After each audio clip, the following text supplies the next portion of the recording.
Keputusan MK bukan kiamat. Keputusan MK bukan kiamat. Walaupun para hakim konstitusi akan diminta pertanggungjawaban oleh Allah Subhanahu wa taala yang merupakan Ahkamul Hakimin. Ini yang tidak mereka sadari. Indonesia tanpa Jokowi. Indonesia tanpa Jokowi. Merdeka. Ada 4 hal yang sudah mati di tangan Jokowi. 1, KPK. Ya, dengan melemahkan KPK. Kedua, MK. Ya, dan Anda perlu ketahui, revisi Undang-Undang MK sudah dilakukan sehingga bisa mengembalikan orang-orang kritis seperti Fazli Indra ke lembaganya. Ya. Kemudian apalagi DPR sendiri sudah mandul, tidak mampu menyatakan hal yang benar adalah benar. Dan yang keempat, suara Anda semua, yaitu kekritisan publik yang sudah dihancurkan oleh Jokowi. Oleh karena itu, dalam kesempatan ini saya ingin mengatakan kembali, Indonesia tanpa Jokowi. Merdeka. Indonesia tanpa Jokowi. Berarti semua turunan-turunannya, termasuk orang yang didukungnya, 02, yaitu Prabowo Subianto dan Gibran Rakabuming. Allahu Akbar. Saya Subhana rabbika rabbil izzati amma yasifun wa salamun alal mursalin walhamdulillahi rabbil alamin. Assalamualaikum warahmatullahi wabarakatuh. Merdeka. Boleh saja 4 hal dimatikan oleh Jokowi, tapi suara mama nggak bisa dimatikan oleh Jokowi. Allahu Akbar. Beberapa hari lagi kita akan menuju ke tanggal 22 April 2024, di mana keputusan MK akan kita tahu. Apakah MK berpihak kepada rakyat atau berpihak kepada penguasa? Sebelum tanggal 22 akan ada aksi tanggal 16 dan tanggal 19. Oleh karena itu, tetap kita akan mengajak seluruh rakyat Indonesia, tidak berbagi-bagi, tapi seluruh rakyat Indonesia untuk tetap mengawal proses Mahkamah Konstitusi agar tidak menjadi mahkamah kalkulator atau mahkamah keluarga. 16 dan 19 April adalah aksi pengawalan terhadap MK, dan tanggal 22 adalah aksi perlawanan jika ternyata MK berpihak kepada penguasa.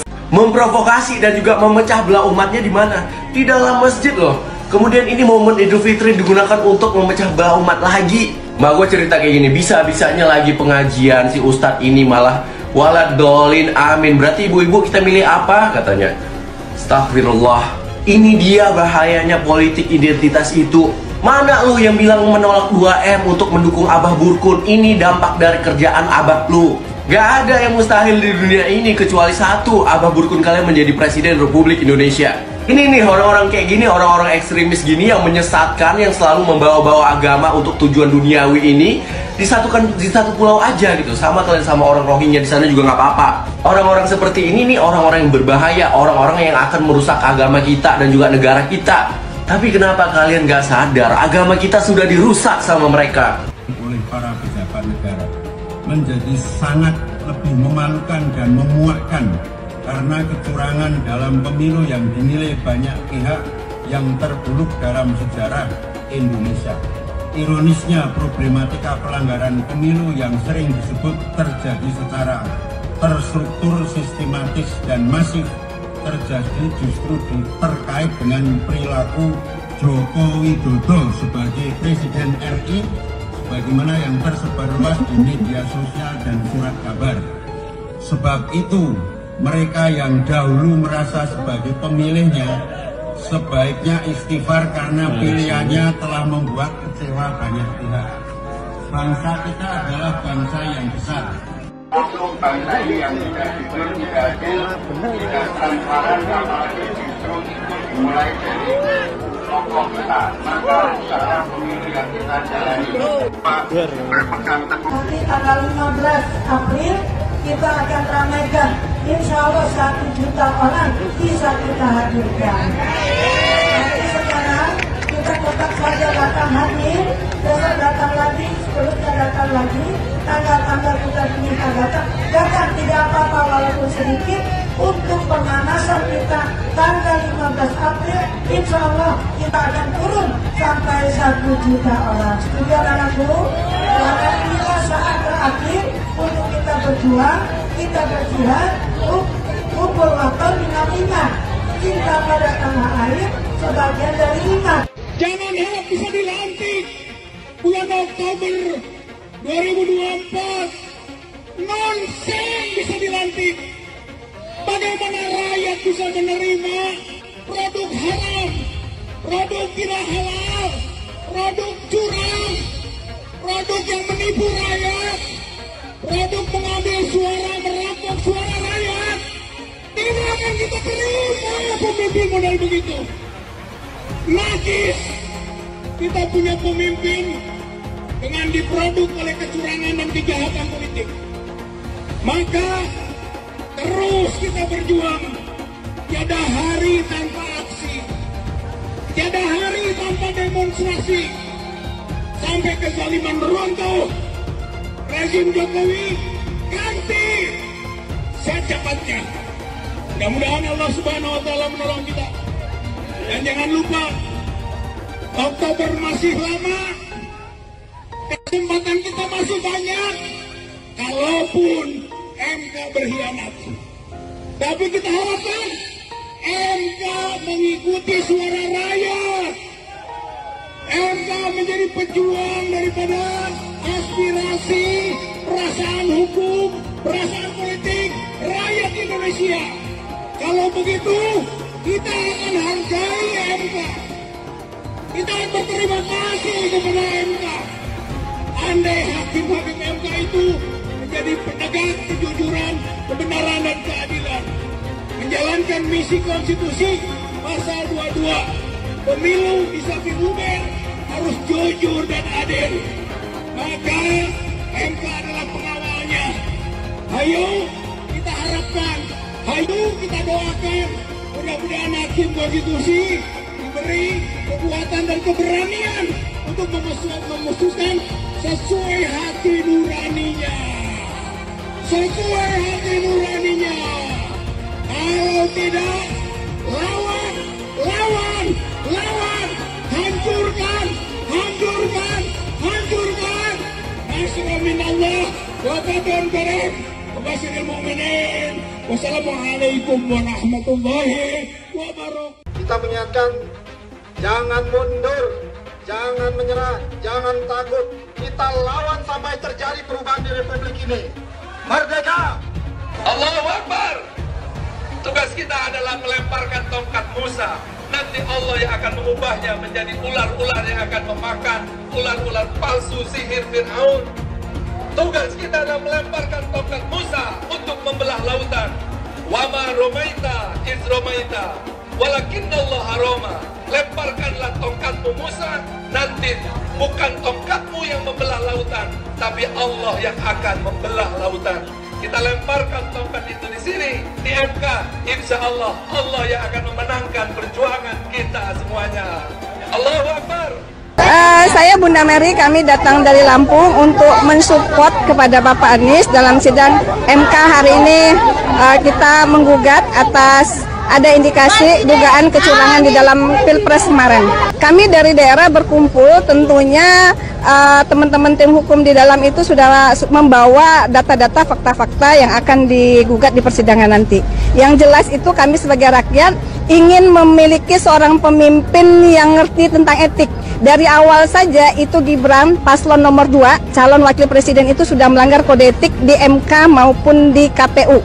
Nah ini hal yang inti ya. Kami tidak ingin negara ini dipimpin oleh seorang pemimpin yang tidak ngerti tentang etik. Saya Prabowo menang segera pindah agama. Saya nggak percaya. Ya, saya yang percaya yang menang itu adalah Anies Baswedan. Karena Allah tidak ridho Prabowo jadi presiden. Kenapa? Waktu saat kampanye bukannya berzikir malah berjoget-joget nggak jelas. Lihat Anies kampanye sambil jadi imam dari padang, kan itu untuk menjadi presiden. Mana pantas Prabowo jadi presiden, hasilnya apa?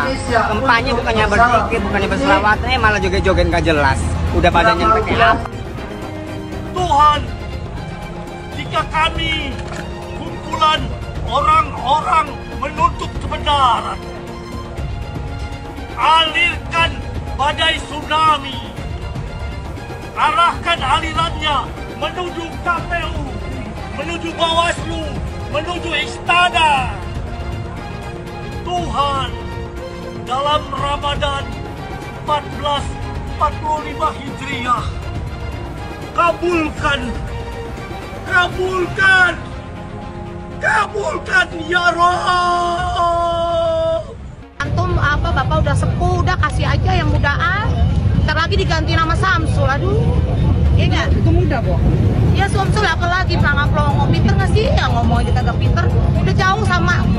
Kata siapa? Pas debat kan pinter banget ya. Aduh lawang diajarin, ada monitornya di belakang. Oh kita emang bukan. Apalnya kok? Ya. Pak, Indonesia orang pinter, rakyatnya orang cerdas. Jangan mudah dibodohi. Mereka oligarki dengan semena-mena seperti itu ngapain? Ini kalau Prabowo udah ditetapin presiden gimana malam ya, ini? Ya mau nggak mau diterima udah, mau gimana? Kita udah berusaha ya tiap hari. Perang. Perang. Kita udah perang, tapi kan tetap menangan mereka Pak. Teman kita ditangkap-tangkepin apa itu Pak? Siapa yang jadi Bapak Presiden? Anies. Abah Anies jadi presiden. Entah dilantik Abah Anies nomor 1. Abah Anies. Abah Anies nomor 1. Cinta damai. Ditium sama anak kecil mau, sama bapak-bapak mau, sama nenek-nenek cium tangan mau. Presiden kayak gitu. Abah Anies jadi presiden sedunia. Abah Anies. Abah Anies nomor 1. Abah Anies. Abah Anies nomor 1 yang dilantik. Pengumuman menang Abah Anies. Alhamdulillah Abah Anies nomor 1. Penentuan 2024, apakah Indonesia akan lepas ke tangan asing? 2024 hanya segelintir rakyat yang masih waras, yang bisa berpikir, yang masih bersikap proaktif terhadap keadilan, kebenaran untuk anak cucu kita. Bagaimana nasib anak cucu kita di kemudian hari jika Bawaslu, KPU, pemerintah dan lembaga semuanya bersikap munafik ketika konstitusi tidak dijalankan dengan benar, ketika konstitusi dihianati, maka itulah terjadinya pengkhianatan terhadap rakyat Indonesia yang sudah menitipkan ribuan jutaan suara kepada sebuah lembaga. Ketika lembaga-lembaga itu mengkhianati, artinya perang antara pemerintah, lembaga versus rakyat. Oke? Ketika semua dihianati, artinya rakyat perang terhadap lembaga-lembaga, terhadap pemerintah yang mencoba mengkhianati rakyat. Kami cabut mandat Anda. Kami cabut mandat Anda karena kami sudah menitipkan suara Anda, suara kami kepada Anda. Ketika Anda hianati, kami cabut, kami ambil, karena itu adalah hak kami. Itu suara kami, suara murni kami. Bawaslu, tinggal beberapa hari lagi Anda kawal KPU. Jika pada endingnya KPU ternyata benar-benar berpihak kepada yang tidak benar, Anda berhadapan dengan rakyat. Kita berharap pada hak angket. Pertanyaannya, hak angket apakah akan tergulir dengan baik? Kita lihat dan akan kita kawal. Setelah itu, jika semua itu tidak terjadi, maka Jokowi harus mundur dengan terhormat atau terpaksa Anda kami mundurkan dengan parlemen jalanan. Oke, terima kasih saya istiqomah. Assalamualaikum warahmatullahi wabarakatuh. Jadi Bapak Ibu sekalian, ayolah kita sama-sama, kita kompak. Pilpres sudah selesai, jangan lagi ada nomor-nomor sana nomor situ. Itu kan presiden ya sudah terpilih presiden sekarang, ya kita bantu presiden terpilih untuk kita maju ke depan, melindungi ini. Jangan nanti pemerintahan yang akan datang ada oknum-oknum di sana lagi pengen tidak terjadi, karena orang suka kekacauan itu di mana dia bisa hidup di sana. Kita jangan, kita harus bikin negeri kita yang tertib. Kita tetap berjuang, kita tetap berjuang, kita sampai titik darah penghabisan. Jangan kira kalau ini adalah kemenangan dan kemenangan, enggak, kita nggak akan terima. Rezimnya biadab, rezimnya nggak cinta rakyat, rezimnya jahat, pengkhianat rakyat. Demi Allah, demi Rasulullah, aku nggak ridho. Ya Allah, tunjukkan kebesaran-Mu ya Allah, kumpul aku. berjuang dari 2014. Tunjukkan kebesaran-Mu ya Allah. Kalau emang dia punya kuasa pasti menang. Pasti menang, kun fayakun. Pak Jokowi, Bapak itu presiden siapa sih? Kok Bapak nggak sayang sama rakyatnya? Beras naik, segala naik, pajak naik. Bapak tuh kalau berhutang itu kira-kira mikirin dong. Kita rakyat generasi akan datang, Pak, anak cucu saya. Jokowi mundur! Yang akan membayar hutang-hutang Bapak. Kalau bansos atas nama Bapak, pakai gambar Bapak. Tapi saatnya hutang ke negara, atas negara, atas rakyat. Gimana ya deh? Turun, Bapak harus punya rasa malu dong. Ya Allah, ya nggak punya rasa malu, tidak punya rasa bersalah. Bapak tuh pura-pura nggak ngerti, itu pura-pura on, itu pura-pura wong besok. Bapak itu pura-pura pelangak pelongok, padahal Bapak itu mematikan rakyatnya, Pak. Kasihan rakyat ini, jangan pura-pura pelangak pelongok. Aku nggak tahu, kalau ditanya aku nggak tahu. Masa seorang presiden nggak tahu segala sesuatu permasalahan yang ada di negeri ini? Rakyat, Pak, turun aja Bapak. Nggak punya malu, Bapak ini. Kasihan Pak pada pejuang 45 yang sudah memerdekakan negeri ini. Menangis itu para arwah-arwahnya. Masih Bapak teh, seluruh rakyat Indonesia dari Sabang sampai Merauke, Pak. Semua itu rakyat. Kami sudah muak dengan pemilu curang. Kami datang ke sini sebagai rakyat sipil bergerak. Kami cinta yang namanya keadilan. Kami cinta namanya perubahan. Kami muak dibohongi, dicurangi. Dengan siapa? Tanyakan sendiri dengan hati kalian. Pengen perubahan, tapi kalau diajak bergerak untuk menegakkan keadilan di kantor KPU, KPU itu curang. Saya tanya kepada KPU, goblok nggak? Goblok apa enggak? Tolol apa goblok? Kakunya insinyur, kakunya profesor, tapi diajak jebun neraka. Dia mau dengan money dan jabatan yang terjual belikan negara kita oleh siapa? Komunis Cina. Ini fakta. Kalian gak usah takut menyampaikan kebenaran. Kalian gak usah takut. Yang hak katakan hak, batil katakan batil. Allahu Akbar, Allahu Akbar. Dan semua yang pelaku curang wajib didiskualifikasi. Audit KPU, audit ketua KPU, audit anggota KPU, audit sistem KPU. Temukan siapa pelaku pidana, tangkap dan hukum. Baru kita pikirkan pemilu ulang. Kalau tidak ada audit KPU, tidak ada audit ketua KPU, maka kita wajib menolak apapun hasil dari yang diputuskan oleh KPU. Siap lawan, siap lawan, siap lawan. Allahu Akbar. Seharusnya pemilu diulang sampai Anies menang. Pancasila Soekarno, ketuhanan ada di pantat. Anak Tuhan dari mana? Kalau Yesus anak Tuhan, bidangnya siapa? Besok di seluruh wilayah Indonesia kami katakan dan iblis hanya menggoda orang yang beriman. Makanya jarang-jarang orang kafir kerasukan setan. Yang kerasukan setan itu orang baik-baik. Jarang, saya belum pernah nengok Cina kerasukan setan. Pernah tak Ahok itu kerasukan setan? Enggak, setannya juga pernah. Karena sesama setan dilarang saling menggoda. Karena di salib itu ada jin kafir. Karena di salib itu ada jin kafir. Karena di salib itu ada jin kafir. Haleluya. Kepalanya ke kiri apa ke kanan? Kepalanya ke kiri apa ke kanan? Tetap percaya salib itu lambang mulia, bukan jin. Kok ketawa? Aku nggak nyindir siapa-siapa loh. Anies merupakan antitesis daripada Pak Jokowi. Antitesis artinya bertolak belakang dengan Jokowi. Anies sudah menyatakan tidak akan melanjutkan semua program dari Pak Jokowi. Jadi semua pembangunan yang dilakukan oleh Pak Jokowi akan dihentikan oleh Anies jika Anies menjadi presiden. Lagi pula Anies didukung oleh khilafah dan pendukung Anies adalah ormas seperti FPI dan HTI.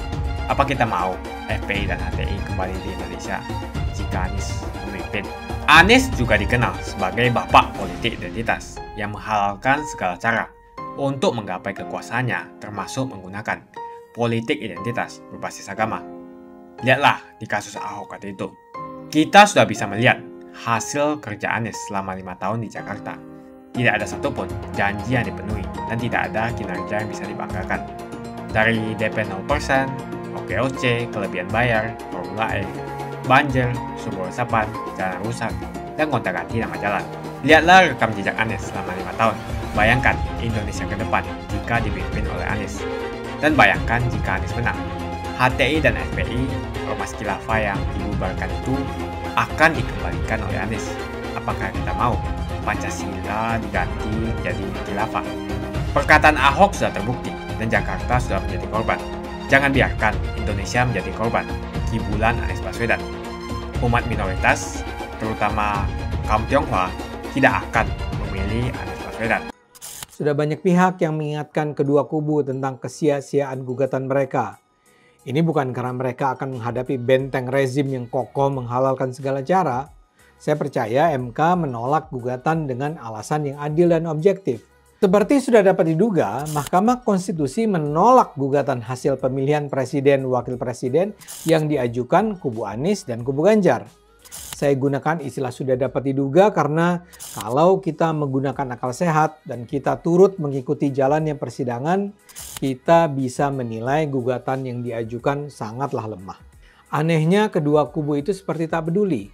Mereka terus bersuara seolah mereka kalah akibat kecurangan yang sistematis, masif, dan terstruktur. Bahkan tak kurang dari Megawati mengajukan diri sebagai Amirus Kure atau sahabat pengadilan Mahkamah Konstitusi.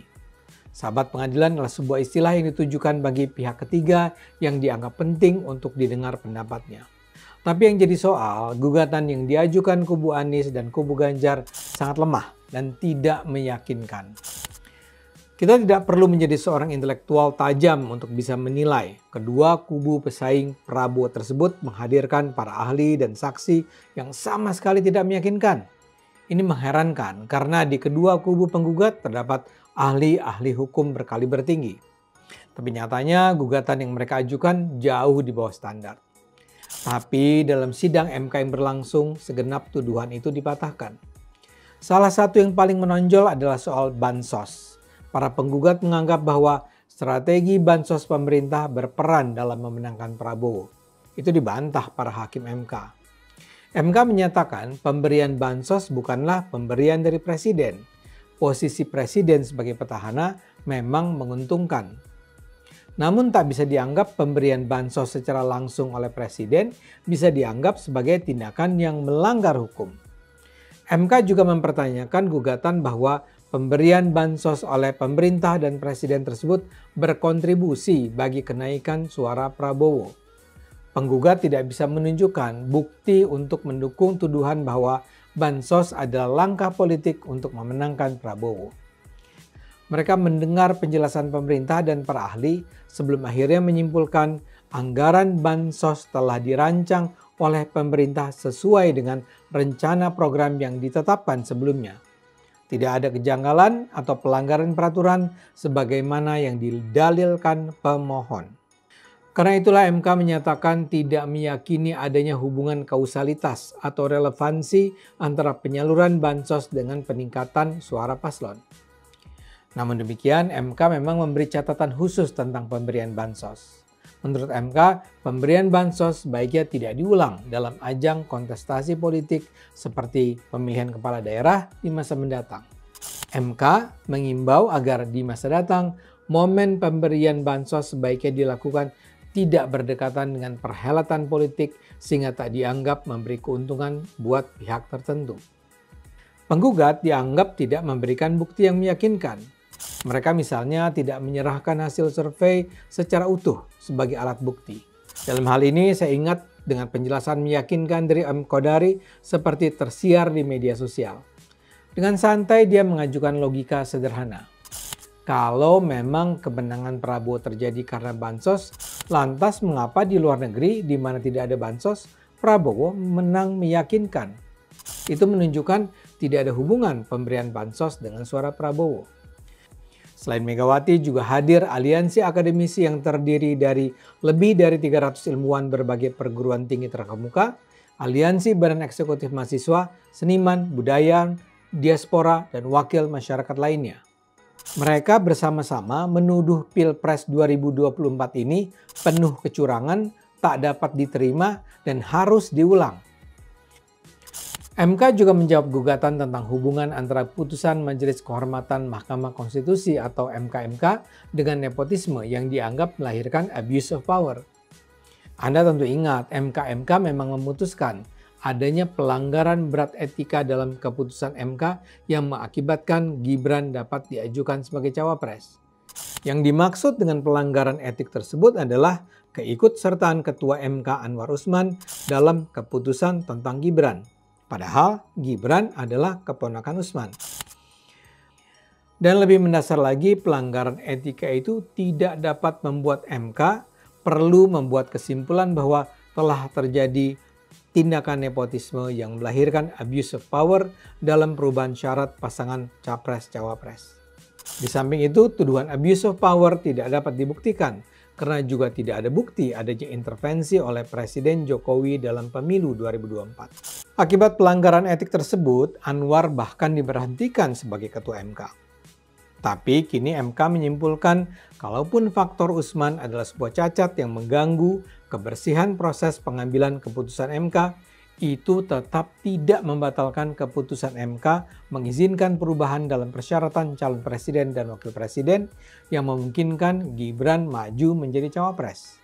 Dengan kata lain, walaupun memang ada pelanggaran etika, itu tetap tidak membatalkan majunya Gibran sebagai cawapres.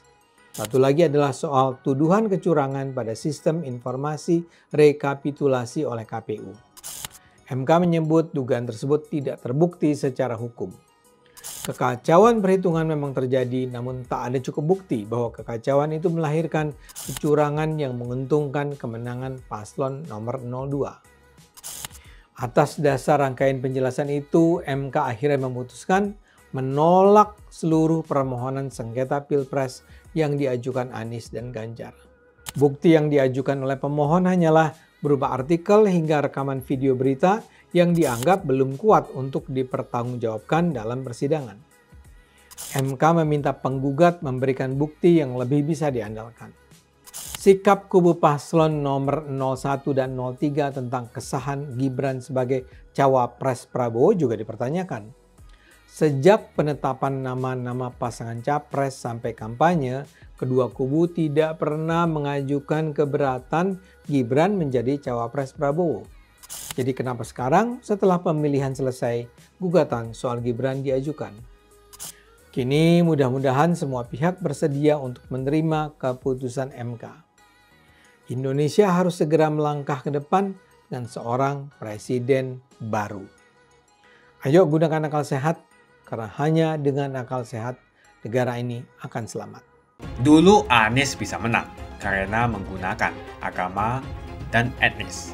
Isu agama, ras, dan antar golongan dinikmati oleh relawan Anies. Saat itu Anies didukung oleh FPI, HTI, dan pengasong khilafah lainnya.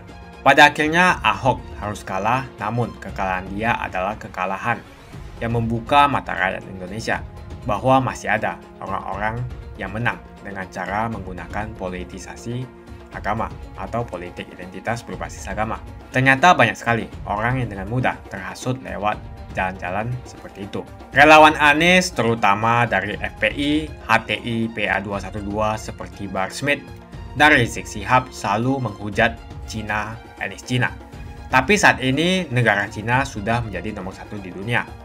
Saya bangga sebagai Cina. Etnis Tionghoa dicap sebagai pemberontak, sedangkan etnis Arab dianggap sebagai Tuhan atau tuan dari pribumi. Etnis Arab dipuja-puja dan dianggap sebagai dewa. Lihat saja Rizik Syihab dan Bahar Smith dipuja-puja, padahal mereka mengujar kebencian. Pengasong khilafah seperti Rizik Syihab, Bahar Smith, dan teman-teman, mereka hanya buat gaduh di Indonesia. Sedangkan negara yang mereka sanjung-sanjung itu, Arab Yaman, masih belum maju dan masih terbelakang. Saya percaya Indonesia dengan mayoritas pribumi juga akan menjadi negara maju. Seharusnya Arab Yaman belajar dari negeri Cina. Seperti kata kitab suci, belajarlah sampai ke negeri Cina. Anies dan juga pendukung Anies seperti Rizik Syihab, Bahar Smith, dan kelompok-kelompok HTI dan FPI harus belajar ke negeri Cina supaya tidak lagi melakukan kelebihan bayar. Yang jelas saya memilih pribumi, bukan yang dari Yaman.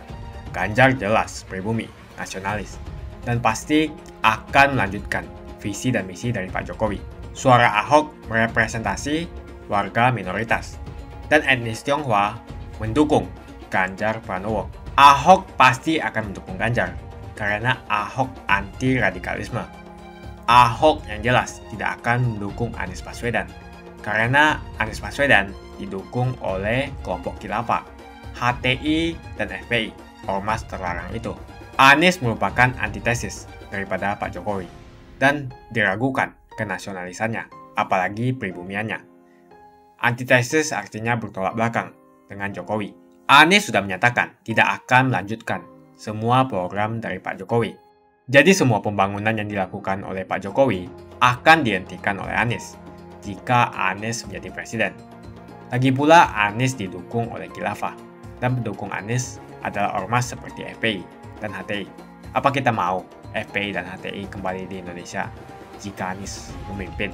Anies juga dikenal sebagai bapak politik identitas yang menghalalkan segala cara untuk menggapai kekuasaannya, termasuk menggunakan politik identitas berbasis agama. Lihatlah di kasus Ahok kali itu. Kita sudah bisa melihat hasil kerja Anies selama 5 tahun di Jakarta. Tidak ada satupun janji yang dipenuhi dan tidak ada kinerja yang bisa dibanggakan. Dari DP 0%, OKOC, kelebihan bayar, Formula E, banjir, sumber resapan, jalan rusak, dan gonta-ganti nama jalan. Lihatlah rekam jejak Anies selama 5 tahun. Bayangkan Indonesia ke depan jika dipimpin oleh Anies. Dan bayangkan jika Anies menang. HTI dan FPI, ormas khilafah yang dibubarkan itu, akan dikembalikan oleh Anies. Apakah kita mau Pancasila diganti menjadi khilafah? Bagian Indonesia Timur yang mayoritas non-muslim seperti Bali tidak akan setuju dengan khilafah atau sistem khilafah.